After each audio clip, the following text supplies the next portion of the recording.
I was in Bogota, Colombia, preparing for a trip to Venezuela. I've been covering the political crisis there since June 2018, when I heard that locals were using Bitcoin to counter the effects of hyperinflation. The South American country has been caught in a downward spiral of growing unrest, further fueled by the collapse of the Bolivar. $10 for this. This is what happens with hyperinflation. Increasing violence, power cuts, and shortages of food and medicine. By controlling the army, institutions and press, the regime maintains power and propaganda is rife in the country. While President Nicolas Maduro has been engaged in a bitter power struggle with rival Juan Guaido, millions have fled across the border to escape the crisis. Necesitamos ayuda.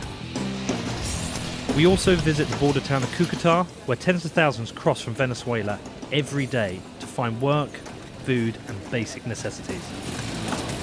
For those that remain, dollarization is back. But money is complicated here, and the dollar is used alongside the Bolivar, Colombian peso, Bitcoin and the petro. Me dieron el petro, pero es como que no lo tuviera porque igualito lo tengo ahí, no he podido hacer nada. I wanted to understand the role of all of these currencies and to see what life is like for the people in Venezuela. But firstly, I was in Bogota to talk to some of those who had fled Venezuela. So all right. Alejandro! Who we got here? My friends. All right. Some from the Bitcoin community here in Bogota, Colombia. No, you got a few of them. Yes.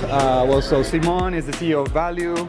I've mentioned this company to you. We're doing some work with them. Yeah. Maria right there is from Aragon.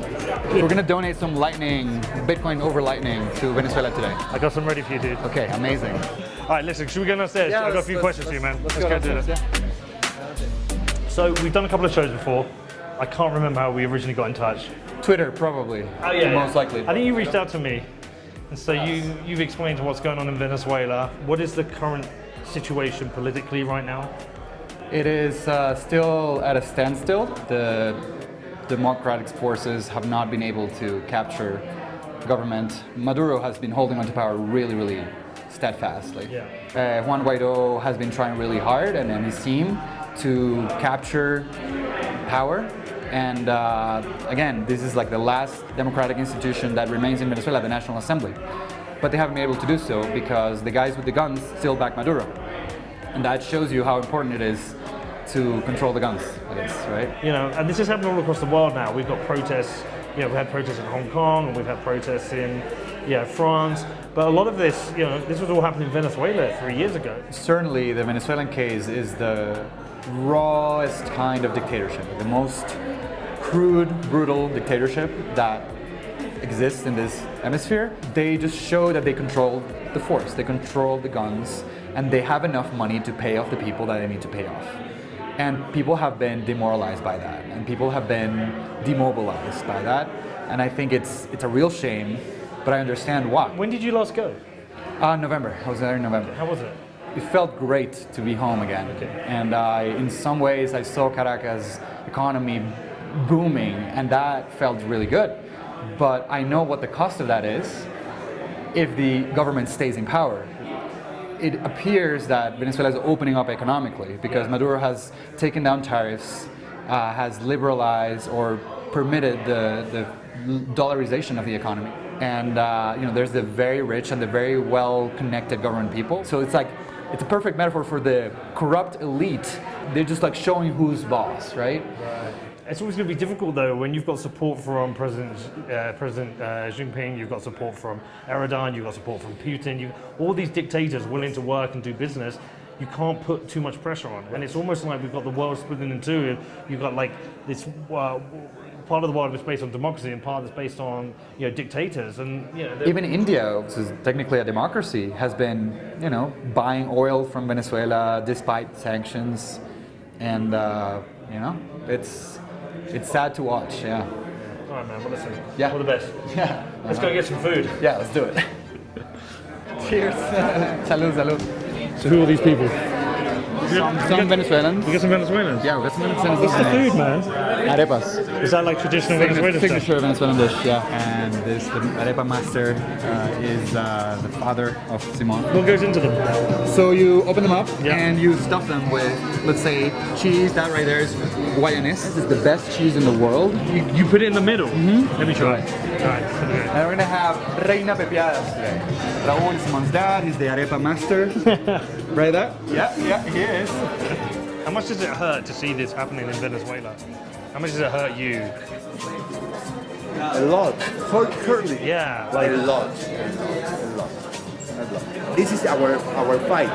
Democracy, freedom, freedom of enterprise is painful for me, you know. Oh, sad to see it all. Yeah, to see my city. I don't recognize my city. When did you leave? 3 years ago. Right. So that's it. I'm sorry, man. That's it. Come on. How did I end up here covering the collapse of Venezuela? I'm just a guy from a small town in England called Bedford who had started a podcast about magic internet money. Yet here I was in Colombia, figuring out how to smuggle camera equipment into one of the world's most dangerous and corrupt countries.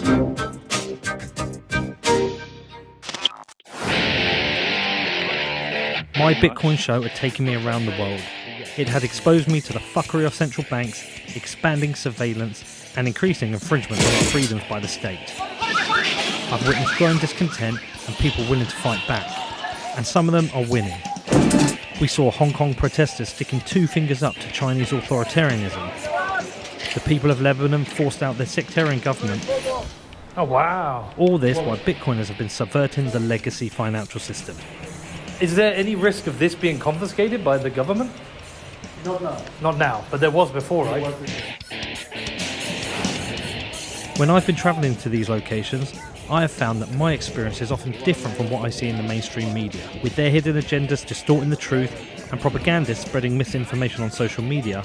I am heading out to find out what is going on. Every 20 metres there's a soldier. What time of day is it? Where are we? Where are we going? It's morning, we are on the way to the airport. We're going to catch a flight to Cúcuta.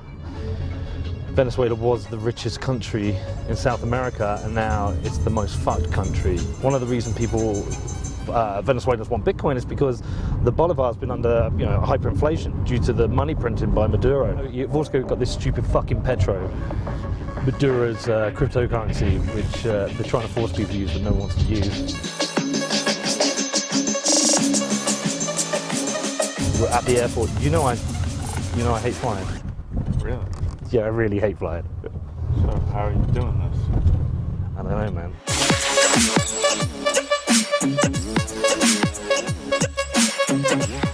You nervous, bro? Really fucking hate flying. Bro, man. I fucking hate it. I hate it. Why? I think it's because the whole time I'm in the air, there's a little voice in my head that goes, "You're gonna die. You're gonna die. You're gonna die." I hate it. I hate it. Nonetheless, flying over the Andes. Yeah, like fucking shaking. Well, I'm stuck with you on a plane and you think you're designing plane crash. 1 2 1 2. You got me cool? We didn't die in a plane crash and made it safely to Cúcuta, where we met our fixer at the airport who asked for his face to be blurred for security reasons. We then headed to the border to see some of the work the NGOs are doing to help desperate migrants fleeing Venezuela. You've lived here your whole life? Yeah. Yeah, so you've seen the change over the last few years and Yeah. the desperate situation. But there is a history, right, a strong relationship between the people of Colombia and Venezuela, right? Is that true? Yeah, is that true? It was like many years ago, I think, before Chavez. Yeah. So this road here, where's this taking us? Where are we heading? Is this the border up here? Yeah, it's the border. It's the Venezuelan border. You can see at the end the Simon Bolivar Bridge. So there are like 3 bridges that gets you to Venezuela. What is going on around here? Who are all these people here? People are making a queue, and there are like 3,000 people in the morning and at noon to get food at the Casa Divina Providencia. It's a religious NGO that provides food. every day to them. They provide like 8,000 meals. Wow. Venezuelan. Venezuelans, right. What is this place? What's happening here? ¿Qué es? ¿Qué está pasando? Pues una migración venezolana a raíz de la problemática sociopolítica y socioeconómica que está viendo el otro lado de nuestros hermanos venezolanos y tratando de ayudar de una u otra manera a estas necesidades que tienen como alimentación, médica, atención psicosocial.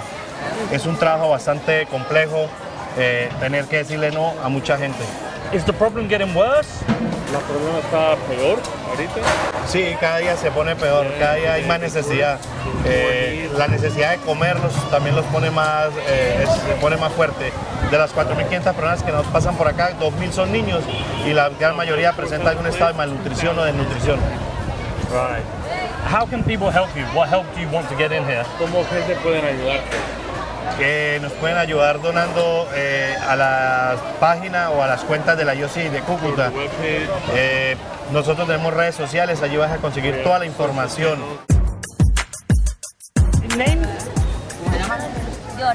Jordi. What is it like in San Antonio now? Venezuela, bueno, la situación allá está crítica, por eso no vinimos para acá. Okay. What is life like right now in Venezuela for the people?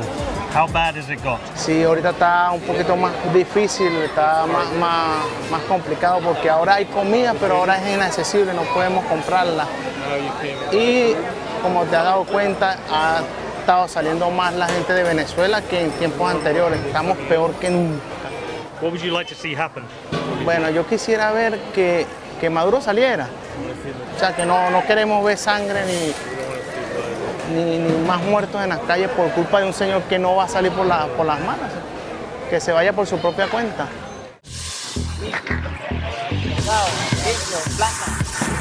From here we headed closer to the border, where dozens of young men try and get work ferrying goods through paramilitary-controlled smuggling routes. While here, we visited another NGO, where migrants without bank accounts are taught how to use Bitcoin to get money back into Venezuela. Tell me about this class you've got going on here. Okay, we are going to have a Bitcoin class here. They don't know this technology that can be used to send remittances to Venezuela or keep value. Many refugees that need this technology because you can see those faces, but many of them have many walls. One of the walls they have is in finance. Okay, cool. Good luck with the class. Enjoy it. I'm going to watch from afar. Okay. Hola a todos, buenas tardes.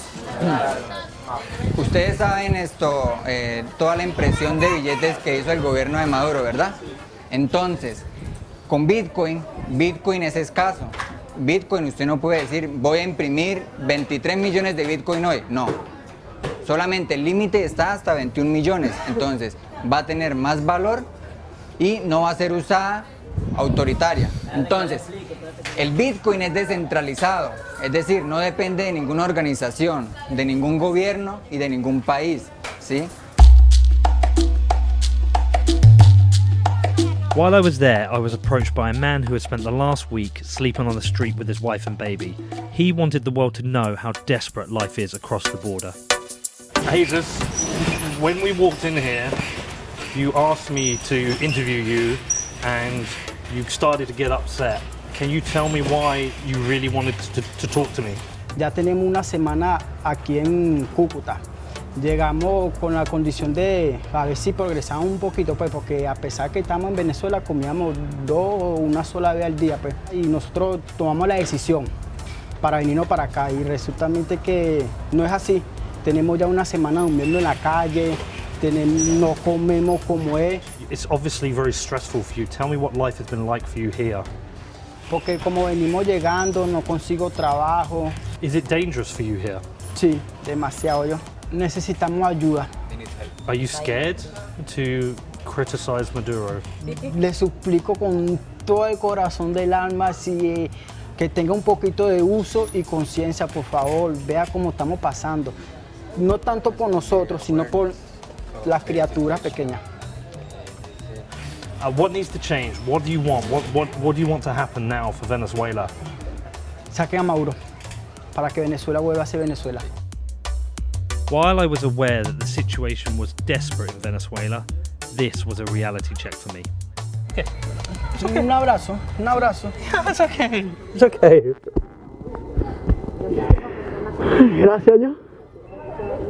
It's okay. Yeah? Gracias, mi tío. It's okay. You're my amigo. Yeah? It's okay. But what's not okay is his reality on the ground here. We left the NGO to head right to the border crossing, which was like nothing I've ever seen. Eduardo from the foundation came with us as it was too unsafe for us to film alone. We're now heading up to the border. Tell me what we're going to see. What's going on up here?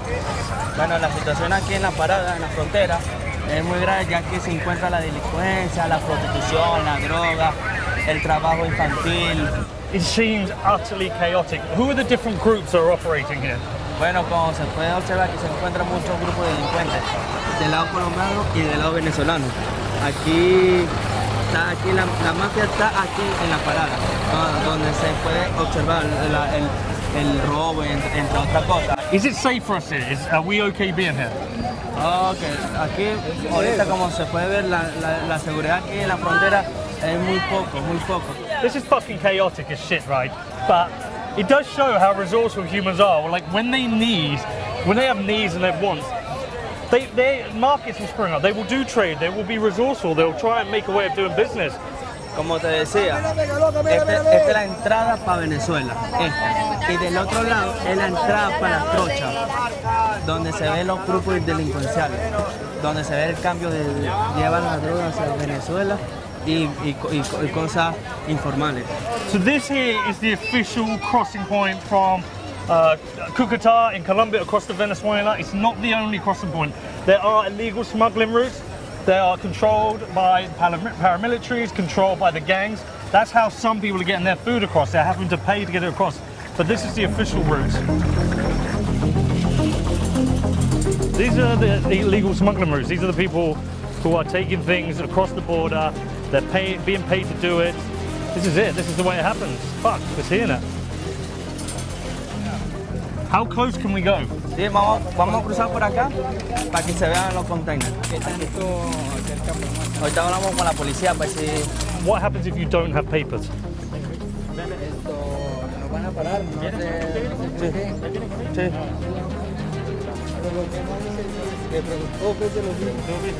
Sí, pues yo vengo con ellos. Hello. They are taking the pictures. Maduro.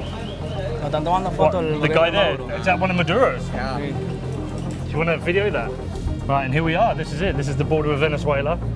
Some of Maduro's men are taking photographs or films of us. Fuck knows why. Probably don't trust us. But yeah, here we are. This is the border. This is everything we've heard about. You can see it. It's Venezuela over there. There's the big yellow container that stops the cars coming in. This place is fucking crazy. It's really insane. It's crazy.